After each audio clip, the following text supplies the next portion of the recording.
sort of a crazy combination, it strikes me, of uh,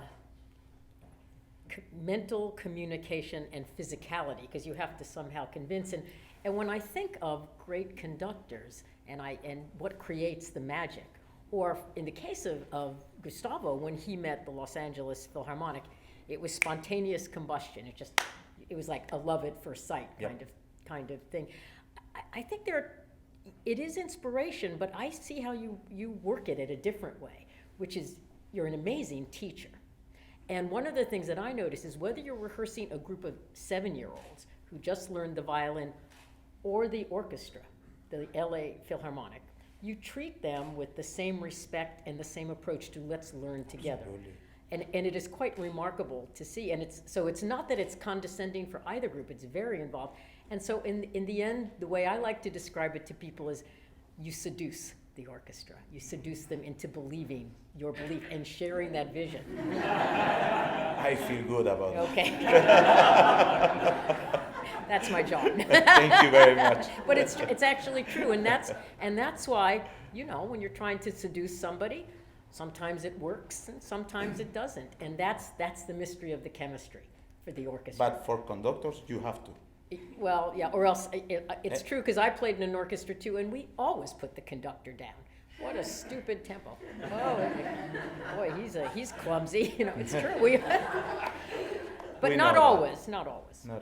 Gustavo, do you find an obligation, say if you're doing a warhorse piece, a piece that's been done forever, as opposed to a new piece, do you find that you have an obligation to bring something fresh to it that perhaps nobody has seen before? I'm studying all the time, especially the pieces that I have conducted the most. Just 1 week ago, I was doing all Beethoven symphonies with the Simón Bolívar Orchestra in Bogota, your city. And it was amazing because, and now we have a Beethoven Fest here we in opened October. the season. Yeah. And it was beautiful to see, especially, and also at the same time, very complex. For example, with the Fifth Symphony. That is a symphony, I don't know how many times I have conducted, but my first time was when I was 13 years old. So 21 years conducting that piece. And it's crazy, it's funny because every time it's more difficult. And maybe it's because you have more knowledge of what you do. And the responsibility that you have with the composer, especially, with the genius of the composer. Because sometimes when we think we know something, we don't know anything. And that is something that happens very often. You think, I know by memory, I know every note of this, but then you are there and you say, oh, I didn't saw that last time. It's like when you read a book. When you read again the same book, you find other things that you didn't find the first time. It's the same when you are studying the music. And for me, oh my God, I have conducted many, many pieces in the repertoire, many. I have the blessed to have Maestro José Antonio Abreu, that the first thing that he gave me was an orchestra. Even I was not a conductor, even I didn't have the knowledge, but he gave me an orchestra to practice. And the conductor is a lot about experience. That is why when you see a conductor with black hair, you say, no, this is not true. We want to see Mr. Stokowski, or somebody with white hair walking very slowly to the podium and, have the knowledge. I really hope to arrive to that age and walking fast, at least. Conducting slow, but walking fast. But the good thing of the conducting, and I don't know, of many professions, but especially conducting, is that the time is infinite. Is a work? Is, I don't know. Exists? Infinite means sort of unending. Yeah, yeah. And it's like that. It's the same with Beethoven's Fifth Symphony. I'm sure I will take that symphony in 3 weeks in Milano, and it will be the same thing, but different. And next year, or in 2017, or in 2022, or in 2030, maybe, when I will be conducting all this repertoire. But you have to be very humble in front of the things that you have to do. That is the most important thing. You know, you have to put yourself here and the composer there. And the orchestra is in the middle between the composer and you. So you are less than anything. So, is my concept of how to deal with this. But it's an essential, it's a very essential point that Gustavo makes, because you know, when we put on at the Los Angeles Philharmonic, and we don't do it so often, because I think we're known for doing a very broad spectrum, an exciting spectrum of music. So when we put on a Beethoven festival, so we're doing a sequential performance of all 9 Beethoven symphonies, it is so critical that the man or woman who stands on the podium has that core belief. Because if Gustavo didn't have it, we simply couldn't put this on. But yet we have to remind ourselves also that although, you know, we have existed through many different Beethoven cycles and performances, that one of the things that I have to remind myself are that there will be a large number of people in that audience who have actually never heard a Beethoven symphony. And how, so for us, it's this remarkable ongoing quest of how do we continually invent what is generative art and what will be the future, because we have to define it and balance it with our need increasingly, and this is increasing as music education has left the schools, to bring old masters to audiences. And it's hard, but unless I have Gustavo there, or somebody like Gustavo, although there's nobody like Gustavo, it's much harder for me to do this. So I know that your heart and your passion will be in this cycle, and doing that makes it possible for us to program it. Yeah. Because it's hard to program. Yeah. No. We haven't done one for years. Do you find when you're programming, because you do so many new pieces, do you find that you feel as if you have to include some popular classical? It's the heart, it's part of, I mean, there's always a heart of the repertoire that we hope is moving forward. And I mean, I don't subscribe to, here's the school of many managers. They come from what I call making the world safe for Bruckner. And, you know, that's not my world. But it is finding the right balance. And I find that increasingly challenging because I have my own interests. And as the CEO, I mean, Gustavo's in charge of the program. He's artistic and music director. But we're pulled in new and exciting ways, but also we always have to come back and remind ourselves of this, you know, essential sort of core of Western music, of Western civilization, because there's all kinds of other important music. But for us, at least, it's our kind of Shakespeare and Proust and beyond. Do you ever feel as if you need to educate an audience? That's sort of a tough word to say, educate. No, I think we also need to seduce the audience, actually. I do think that. Do you ever look at, when you're working on a piece of music, do you ever look at what other conductors have done with the piece of music? Well, now that is very easy, you know, because you go to YouTube or to anything and you find even almost Mozart conducting. And that is really magic. It was a time that it was impossible. But in a point when you are young, you listen a lot. But at this point, I don't do. I listen more popular music. Pop music is what I'm listening more. But for example, with Carmina Burana. It was a friend that sent me a recording, very strange recording of Eugene Jochun, conducting this piece in 1936, something like that. I think was the year of the premiere.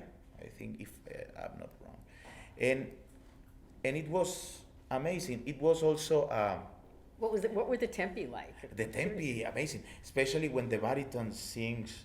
Yeah. Some pieces is like with a lot of freedom and a special kind of sound. But I remember we had a member of the orchestra. He sadly died. The clarinet player. Oh yeah. He had a collections of recording, and he was always giving me these kind of treasures. I remember I was doing Tchaikovsky Pathetic Symphony, and he have a recording of 1920 something with the Concertgebouw Orchestra with Melgenberg, and these kind of things you listen a lot. But in this point, really, I don't have time to listen music longer than a song of 3 minutes or 4 When minutes. we make a recording, though, Well, you have to listen to yourself. that is the most painful thing, because it's like for an actor to see the movie where you are acting. You know, you start like, wow, shit, why I did this?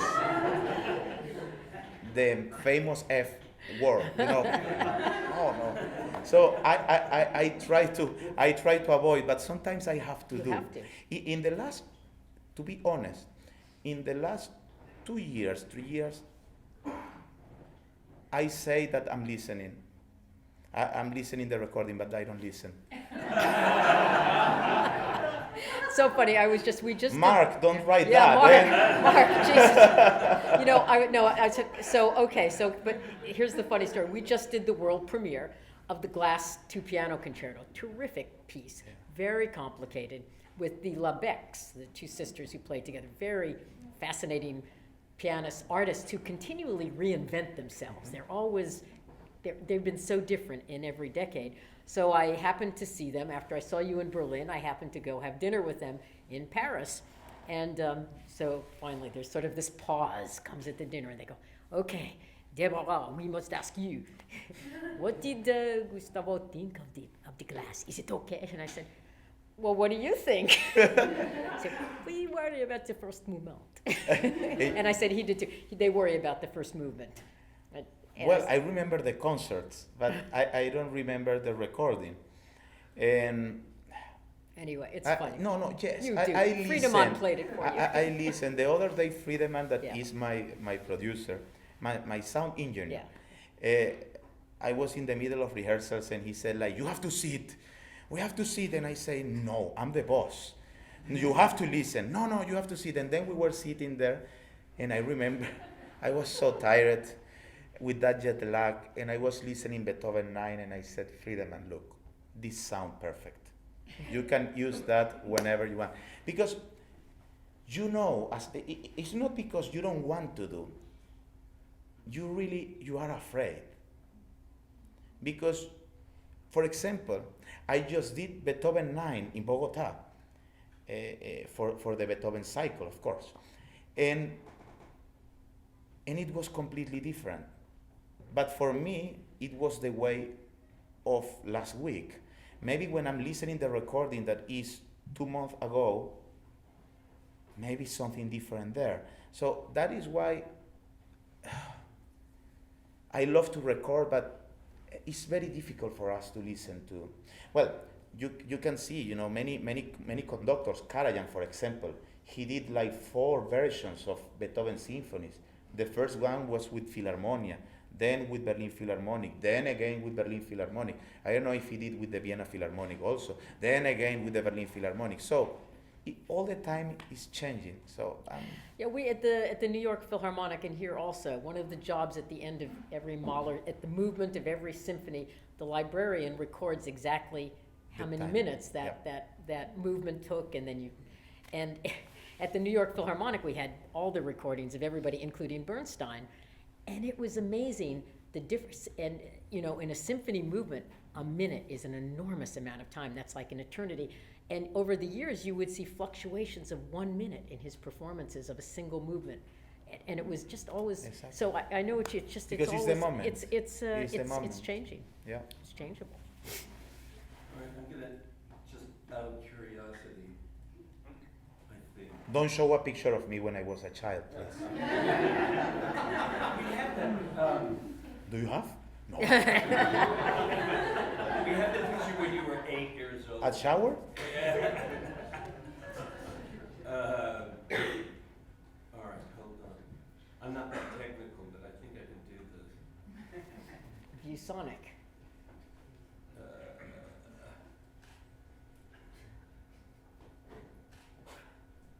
Come on.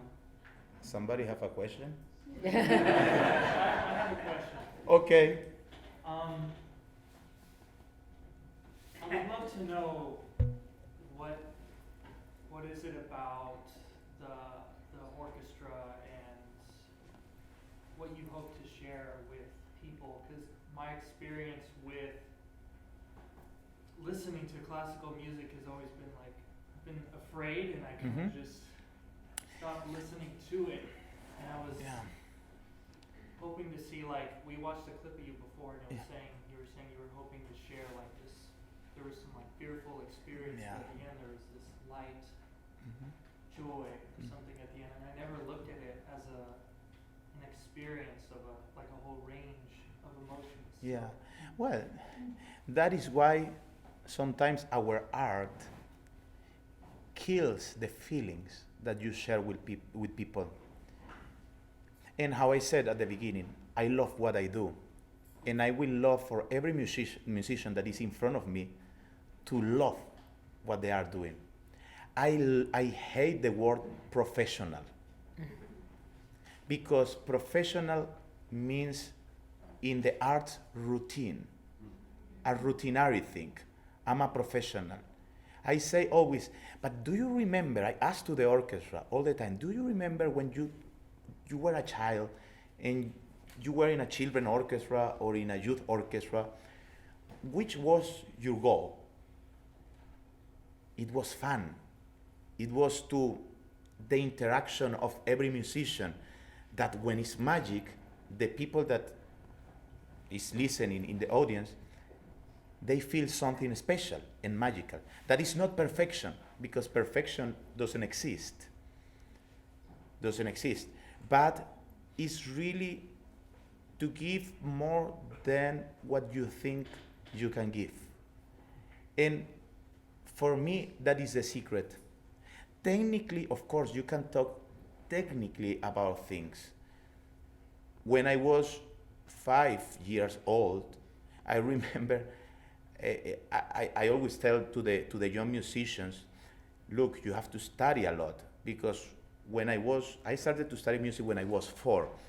When I was 8 or 9, I was ready to leave the conservatory, because I did all my studies of harmony, ear education, all of that.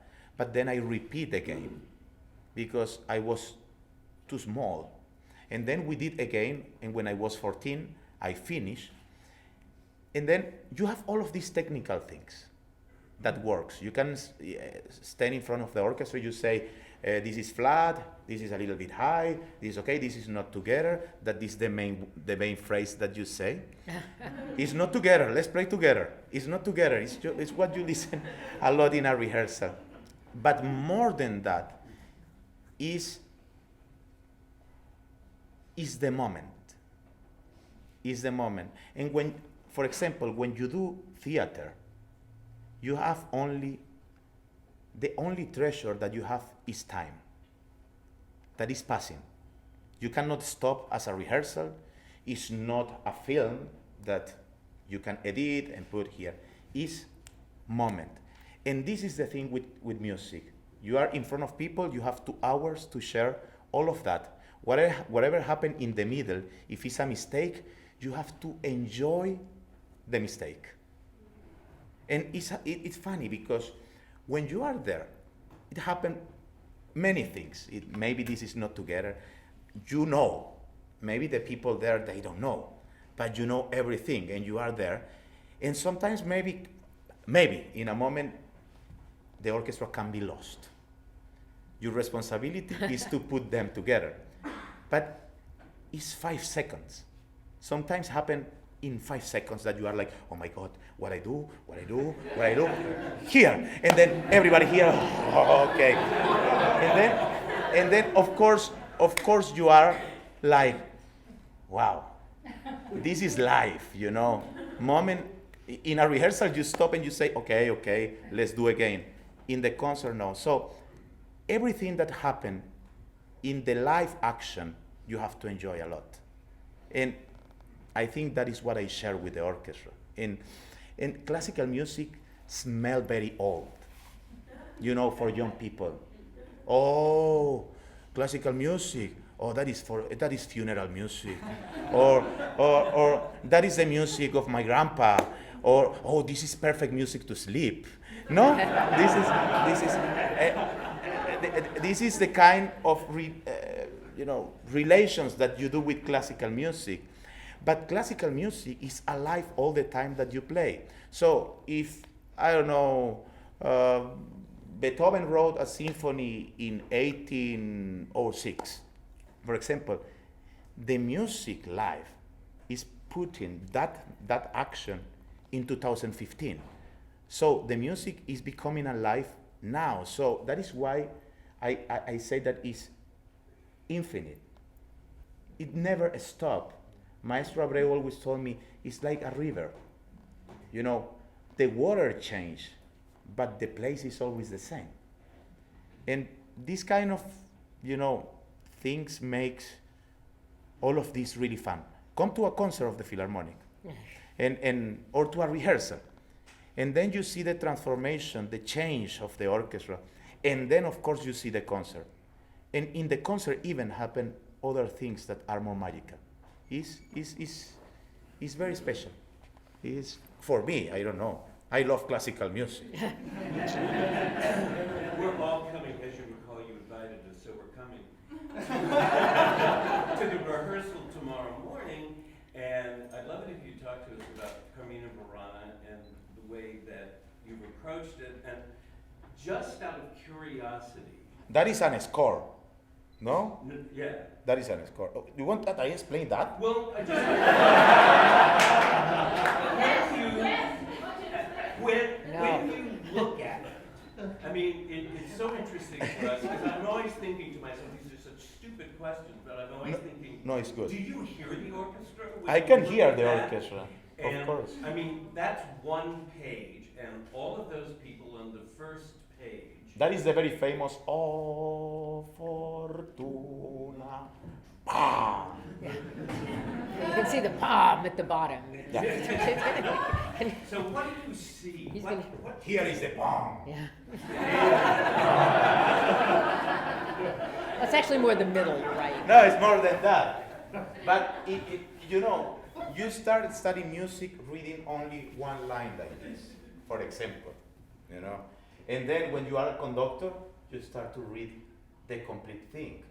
But in a moment, after 20 years, you know how to read this in like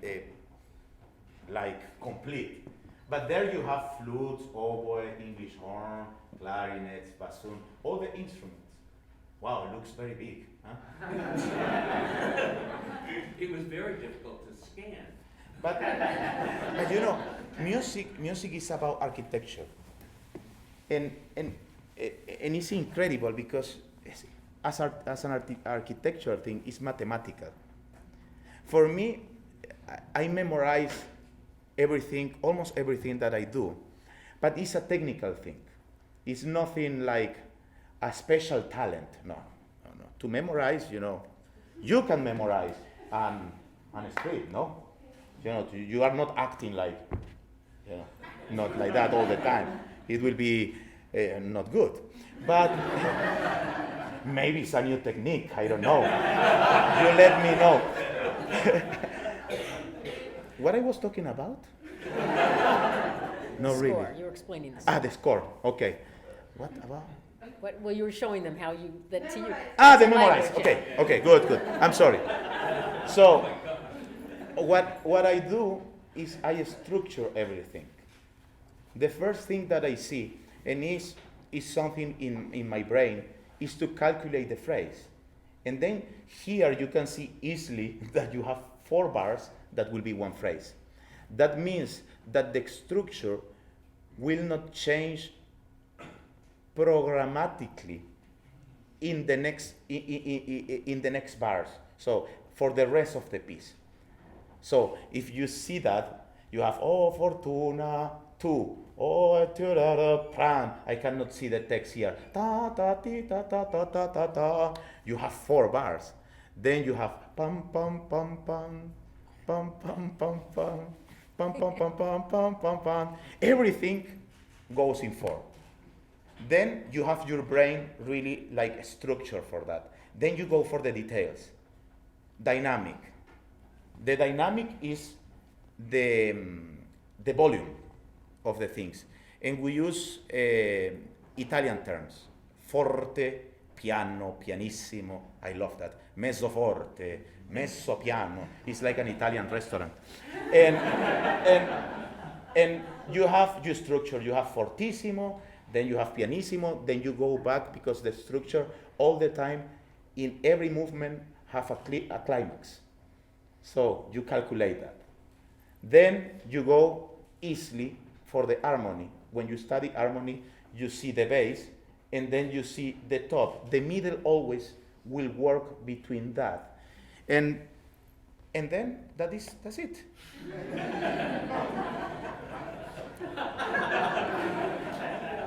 No, honestly. No. It's not that it's easy, eh? It took years for me to understand, to read a score. I remember when I started to conduct, I played the violin. And I was directly, my eyes were directly to the violin line. That is only this one, these two. I was playing all the time first violin, so it was all the time to this line. I almost read this one. And I was always conducting and reading almost all of this. But then you have how many lines? And this is only 1 bar. It's only like 2 seconds of the piece or 3 seconds, a piece of 1 hour. So is. Do you have thoughts on this particular piece, since we're watching the rehearsal tomorrow, that you have in mind that you want to say with this piece, or that you think? Well, this piece have become, a symbol of classical music.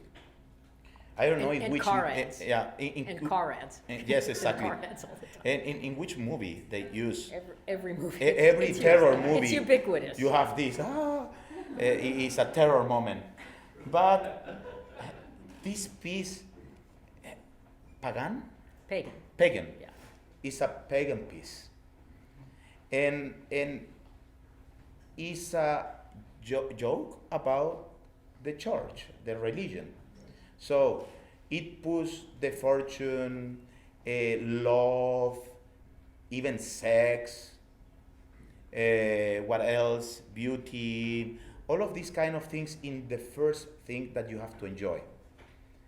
And for Orff was very important to have images for the piece at the beginning. It was first a cantata to show with images that now you only play. Tomorrow for us, we don't have any image. You have to create. And I say all the time to the orchestra when we play a ballet suite, for example, that we don't have the ballet there. We have to show a little bit for the people to close their eyes and to see a little bit what is happening.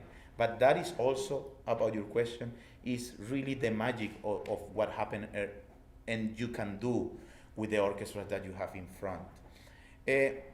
I don't know, you come and you see and you listen, because maybe you are not agree with me of my tempis, and that is also the beauty of music. I'm a little bit. Yes, first of all, I can't thank you enough, and I can't wait to go home and tell my whole family that I was this close to you. I think Carmina Burana is one of the most magnificent pieces ever written. Mm-hmm. musically and for the voice. I'm bringing in, I hope not a negative note here, something that maybe bothers me only. About Carmina Burana. What? About Carmina Burana? About Karloff. Aha, Karloff. Okay. Like Wagner, whom we forget about his personal thoughts and his personal ideology, and that he was Hitler's favorite.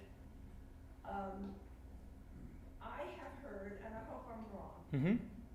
and I could be wrong totally, Mm-hmm. some connection to Nazism on Karl Orff's part. Mm-hmm. So I need to know that that's probably not true, and if it is true, then I think perhaps we have to say at this stage, so what, Mm-hmm. in order to play his music. Yes. When I was in college, Yeah. and I'll end very quickly, Uh-huh. when I was in college, Walter Giza King was coming to play at Carnegie Hall. And all my friends were going home to run to Carnegie Hall, which we did. You could get a seat somewhere up in Seventh Heaven for 50 cents in the, I don't remember when I was in college, in the 60s. And I said to them, look, this is one of Hitler's favorite pianists. He plays in front of Hitler. Mm-hmm. Do you personally have to take your body to give him a physical presence, Mm-hmm.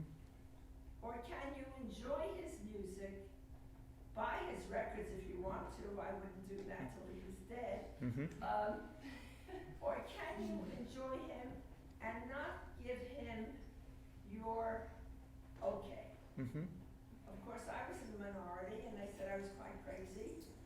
And so I don't have to be bothered by these things, and I can put them aside. I think Israel has put it aside in playing Wagner, so who am I not to? So do you have any thoughts on this? And if it's a negative thing, I don't mean it. No. And it's a very important point. For example, well, I think the Nazis' time, it was a very complex time. For many artists that decide to leave the country, and many artists that decide to stay. It's a big example of Furtwängler, the conductor, that he was conducting for Hitler. But many people, I was reading in some archive in Berlin, that he was saving Jewish musicians, putting them in the orchestra as Germans, taking them. These kind of histories, for example, you don't know. And the first thing that comes to mind to you is like he conducted Beethoven 9 for Hitler in his birthday. But at the same time, then he went, a lot of investigations about his life. It was huge, as Karajan too, for example. Karajan, they have, you can go to the archive of register of the people there, and it is a card of him as member of the party. He said that he denied that. At the end, he said, like, I was not, somebody put that there, anything. For example, these people living that time, I think about Wagner is more complex, because this is coming from years before of Hitler. And we cannot deny the genius and the beauty of the music of Wagner. Of course, his, I don't know if political or personal beliefs of his time were the way for Hitler to think. But it's difficult. But you cannot, as genius of these people they are, you have to see their actions through the art that they do, in the sense of, for example, Furtwängler. He was conducting a lot of concerts at that time. And it's true, he's one of the most watched conductors in the Nazi period. But nobody knows the history sometimes behind. And when I was reading what he was doing, and you can see that because it's history of the musicians that survive. Remember that the Berlin Philharmonic, after many Jewish musicians came to the orchestra. Now it's an international orchestra. In a moment was a German flag, a German flag of the Germanity, I don't know how to say. And with these kind of things, look, it's really complex to talk because I cannot put Wagner, for example, in the same box of Hitler. For me, because first of all, it's other time, and Hitler took him of some ideas, because also we have to remember that at that period there were many composers. There was Mahler, that he was Jewish and he changed his religion to Catholicism to get the position in the Vienna State Opera. I know also, because I have been reading a lot in Vienna, a lot of musicians did the same. It was a moment of many crazy things happening. Of course, if it's somebody standing there in pro of all of what was happening, it will be not good. But for example, with Wagner music that I love, and you were talking about Wagner, I cannot take Wagner in that position. I don't know about Karl Orff live because I have only conduct this piece of him, and I don't know his relation with the Nazi time. But even Barenboim I was going to say, yeah. even Barenboim was trying to play some Wagner music in Jerusalem, I think was, with the Berliner Stadtkapelle, was very controversial. Of course, many people lost their families there. And you, with your ear, that is why it's so powerful, the music. With your ear, you relate everything. And he tried to do that, but it will take generations for people to understand the position of Wagner before of the history, because it's really maybe how many years before the Nazi? Many But times. you know, I think this is an endlessly interesting and controversial subject. So what I would recommend, because we probably want to ask about other things, couple of things to keep in mind. One is I really recommend you read some of what Daniel Barenboim has written about this and why it is important that we perform Wagner and Orff and Bach, who is a terrible anti-Semite. And you think about the flip side of it when Jascha Heifetz decided that he would program the Strauss violin sonata in Israel. He was warned not to. He was stabbed in the hand by a person who had lost their family. So it's an ongoing philosophical discussion, but I think that Barenboim has written really fascinating and I think very worthy things on this issue. Yep. Yeah. I'll tell you later. We have to let you go. Yes. Can I please ask a question? Yes, please. I'm just curious, I see so many parallels between being a conductor and being an actor. This may be a personal question, but I'm curious, when you're in your dressing room, backstage, and I don't know if you're by yourself, you're with your wife, you're with your friends, or who you're with, and the music's you're about to go on stage, the music's about to, looks like to me, come through you. Yeah. What is going through your head? How are you preparing? Honestly, through my head, many things. I don't have any ritual before a concert, honestly. Well, they are very afraid because I arrive just the moment before the concert, so they think that I will not arrive, but I always, Almost always. you can ask my Yeah, assistant, almost Ebner, always, yeah. Ebner, that he have to help me all the time, like, no, you have 2 minutes, and just, you have to put the tuxedo, and then to go there.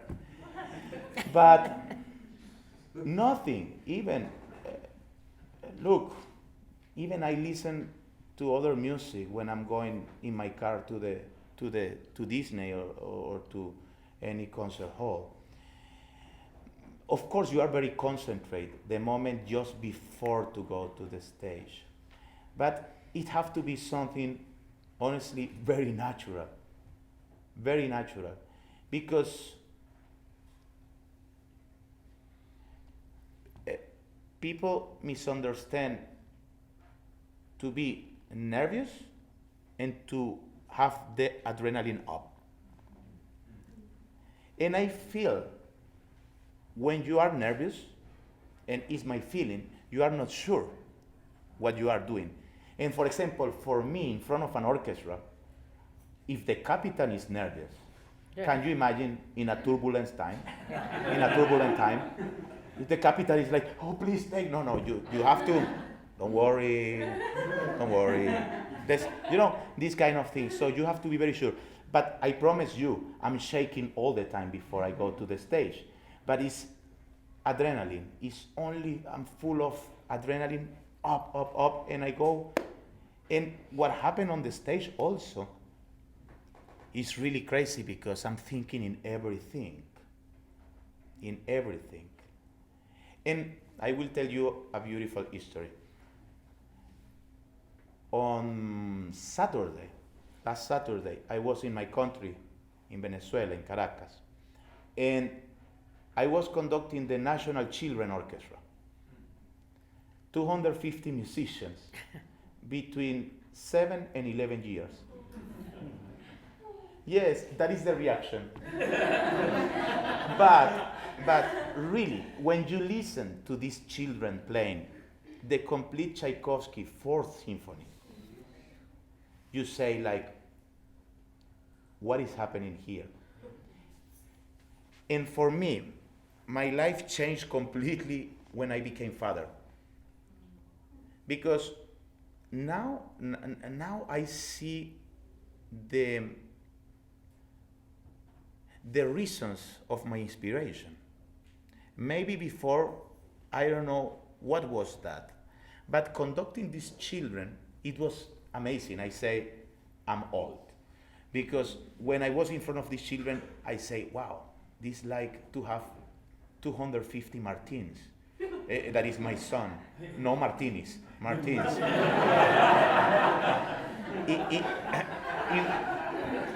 In front of me. And that gave me hope, a lot of hope and a lot of inspiration. The children.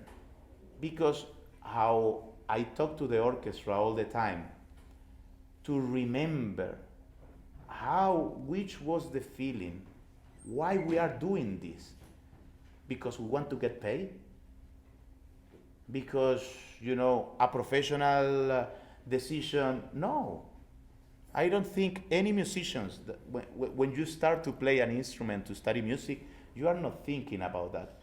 You are thinking about how you love what you do. And I think at the end, that is the secret for success. Really, really to love what you do. And I don't know, maybe I have colleagues that they jump before the concert or they drink a special magic potion or something like that. It can happen. It's true. For example, Bernstein is famous because he was kissing his cufflinks. Yeah. And Yes, exactly. his cufflinks and these kind of things. Really, I don't have. The cufflinks of Koussevitzky, who is his Of mentor. Koussevitzky. Yeah, he always. That now before he'd go out, MTT, he'd kiss them. Michael Tilson Thomas And has. he does the same. He does the same. So I recommend you to enjoy just before the performance and don't be nervous. Enjoy what you do. Yeah, I guess I'm hoping this more than anything, but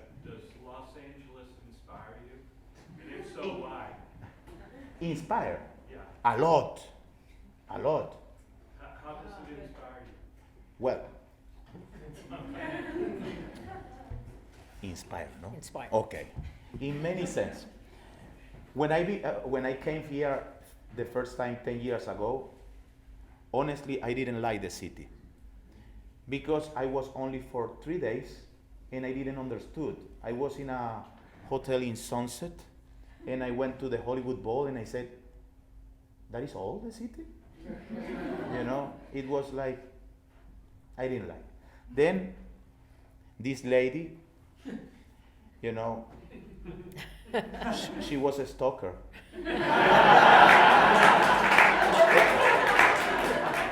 And I you know, now thinking back, I say, I never have a stalker, a better stalker than Debra Borda before.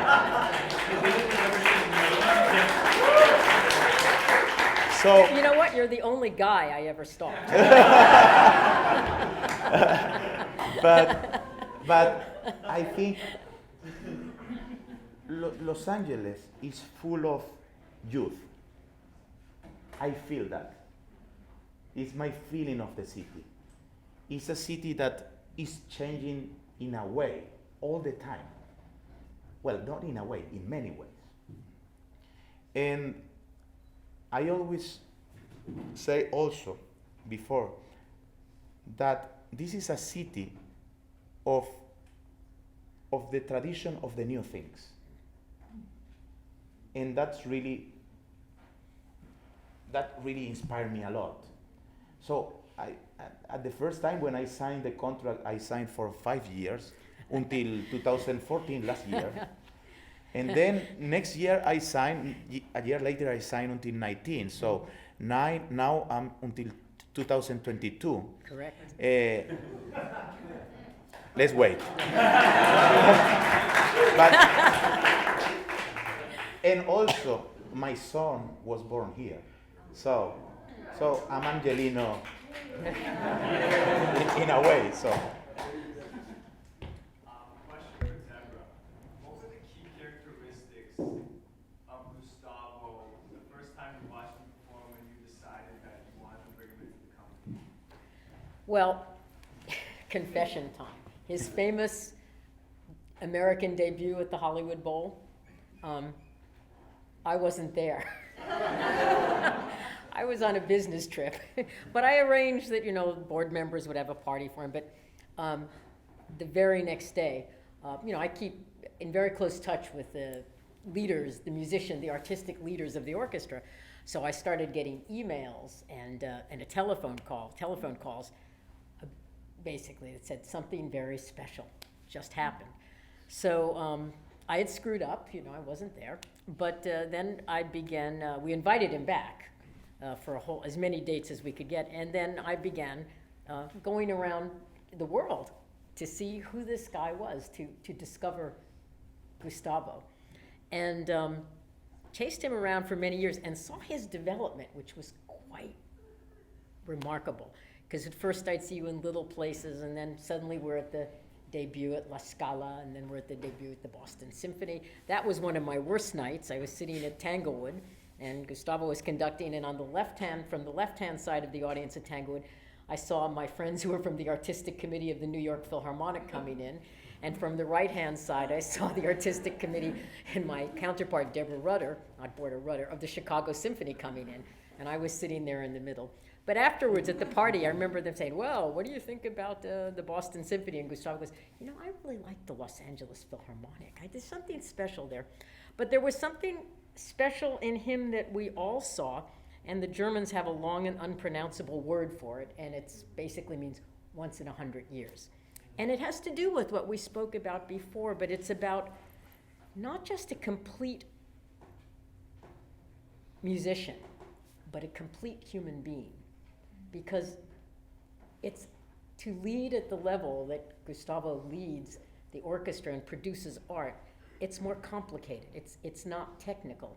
It's in another kind of galaxy that we have to think about. And so it was getting to know about that. But the moment when I really thought, and I still don't understand you, but I try. The moment, though, when I came to a different understanding was I followed him all around the world, and I thought, I have to go to Caracas to see Gustavo in his roots, where he's from, and I have to meet this maestro Jose Antonio Abreu, and I have to get him to sign the contract. And so I went. It was, I remember, over Thanksgiving, and I spent almost 10 days there. I traveled all around. I saw nucleos. I spent time with Maestro Abreu. Although he didn't spend time with me at first. I had to prove myself during the week that I was worthy. And the thing that I remember was I cried a lot that week. I really cried a lot because I was just so moved in a very special way about El Sistema and what had been created there. And when I left, Maestro came to the airport to say goodbye to me, and I asked him for some advice about a variety of things. Now, he still wouldn't sign the contract. He still didn't sign the contract. So I got on the plane, and I remember I made a promise to myself, which was that I would still do my best to get Gustavo to come to Los Angeles. But if that didn't work, no matter what, we would start an El Sistema in Los Angeles, because it was absolutely critical. And then actually he signed the contract in Lucerne, Switzerland, during the Lucerne Festival, and it all worked out. But it was, I'm a musician. I've been in the business a long time. I saw the completeness of who you are. We have here the best. She is the best.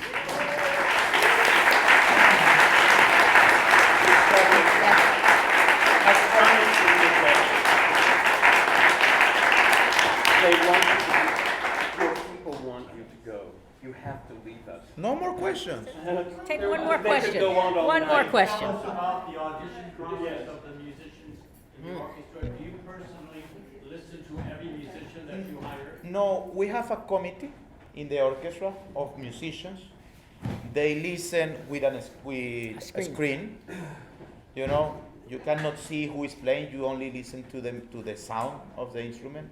And then for the finals and super finals, when they get a group of, a selection, I'm there to listen. He sits with the committee. Yeah, at the end, I make the final decision together with them. But yes, Yeah. it's a very important decision. And you're so humble, and I think you know exactly what you're doing and how you get what you get from the orchestra. So there's a technique to what you do, and it's marvelous. Thank you very much. Thank you, guys. Thank you. You have a question. One more. I feel bad she has an hour there. Hi, Gustavo. My Hi. name is Georgina, and I'm so happy to see you here right now because I was actually a student of yours, and God has been so No. good. I have some pictures. That's great. I wanted to show you these pictures that I have, and Yes. I What do you play? violin. Vale. Yes. Entonces hablemos castellano. Yo tratando de hablar español todo el tiempo aquí. Perdón, inglés. And then I guess my question for you was, how has your experience been growing up in El Sistema and coming here and now being a part of volunteering for the kids in LA who similarly are going through the same thing, Yeah. maybe to a lesser extent? Well, just what Deborah was talking about. We took El Sistema here, and it's working really, really, really well. How many orchestra? 4 we have already. Yeah. And these children travel with the orchestra all the time. So it's really beautiful. But, I started to conduct children orchestras, then youth orchestras, at the same time conducting children orchestras, then professional orchestras, at the same time conducting children orchestras, youth orchestras. And I keep doing the same. So I think it's the perfect situation for an artist. For me, it's a gift of life to be part of El Sistema. I see myself as a son of El Sistema, one member of El Sistema. And this kind of beautiful and unique interaction where you grow up, together with your friends is unique. Now I have this new family that is not new because we have already almost 7 years together. But look this thing, for example, the Simon Bolivar Orchestra comes almost every year to play together with Los Angeles Philharmonic. So we create one big family. And so I feel really, really blessed of what I do. And great that you were there. Show me the pictures, please. Okay. Thank you very much.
And it's a cut.